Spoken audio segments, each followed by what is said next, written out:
अस्सलामु अलैकुम वरहमतुल्लाह।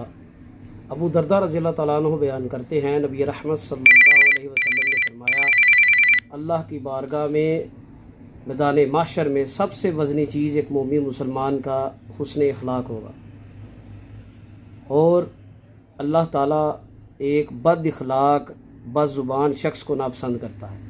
आज हमारे मुआशरे में बुराइयाँ, नफ़रतें और बेबरकती की सबसे बड़ी वजह जो है वो बद अखलाकी है।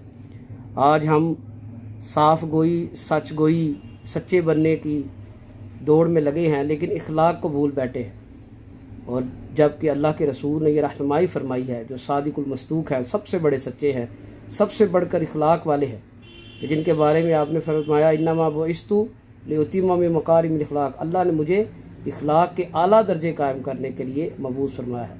तो अल्लाह हमें भी खुश अखलाकी की तौफीक अता फरमाए। अस्सलाम वालेकुम।